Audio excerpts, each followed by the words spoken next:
Let's go. Let's go. Back up a little something. Back up. Let's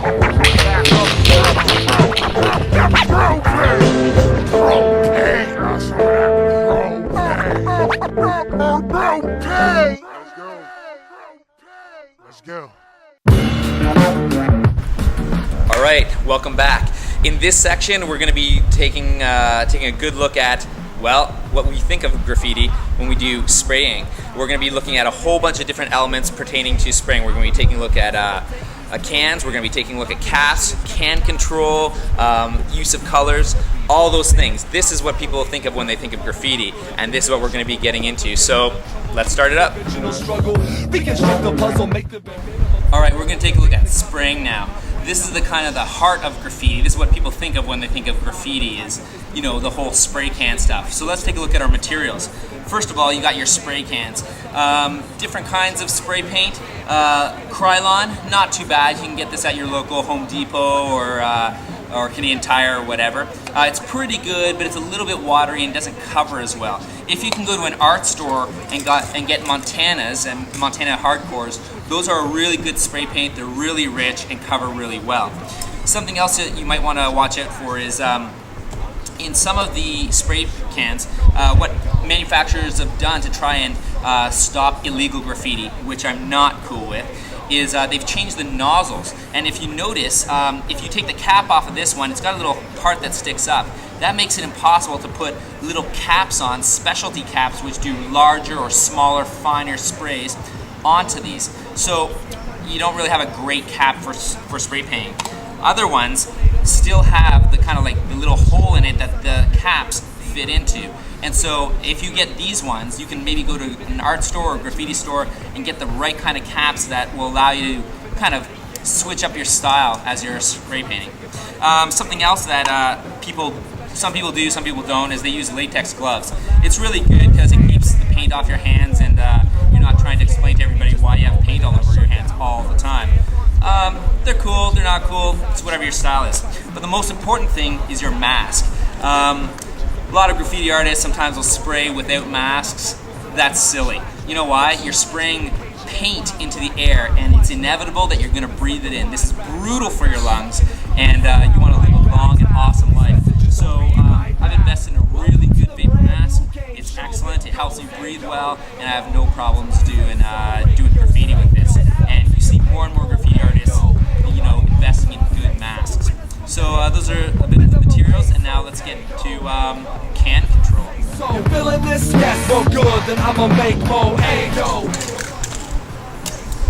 All right, like I said, we're going to get into can control. Now, I told you earlier about the importance of masks, and normally I would wear one right now, but so you can hear me through the microphone, unfortunately I can't wear this.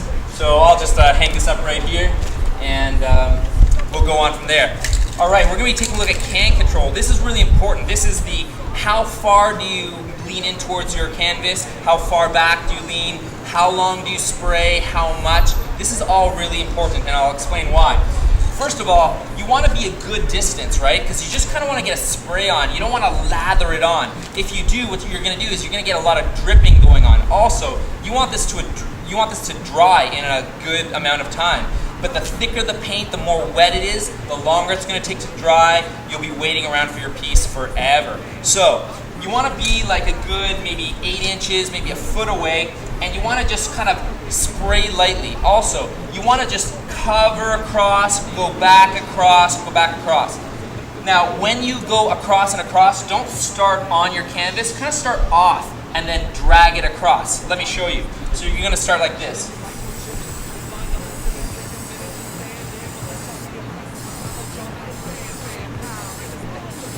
And then you're going to fill in the spaces in between. You can go a little closer, but first start off a little bit away and then move in. Always give your can a bit of a shake. Watch what happens if I go in too close. I get a really thick line, you can kind of start to see the drips underneath. If I keep this up and try and cover it that way,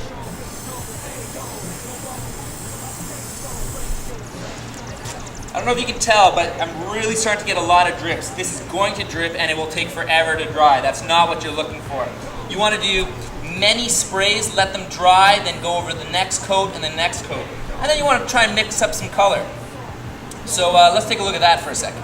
Okay, now most people, they just kind of put a flat color on. Maybe they'll do another color over top, maybe just in the top half, the bottom half, and they'll just kind of like layer it. That's cool, and if that's what you want to do, I'm really happy. But I really want to encourage you to experiment and try new things. So maybe you want to just do a series of lines that kind of like arc in or something. Like, that's kind of cool, and it kind of starts to separate and create movement as you have this curve, right? Join another one up. Or maybe you want to do something that's kind of like bubbly effect, right? So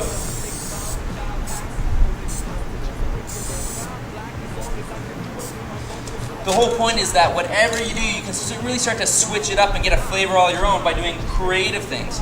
And like I said, just be careful of how close to spray, how much. I'm already starting to get a drip there. Now that's something else you can do, and I really want to show you, is that if you want to get that drip effect, you can spray a little bit longer and get that drip effect, which is really cool. And you might want it from this side, like tilt your page over so that it kind of blends across wise. But like I said, try out different styles and see what works for you. So now that you know a little bit about can control, a little bit of spraying, and getting that trigger finger going, I think we're ready. You're gonna do up your canvas, and then we've already taken a look at tagging, and we've already taken a look at stenciling. Next session, we're gonna put it all together.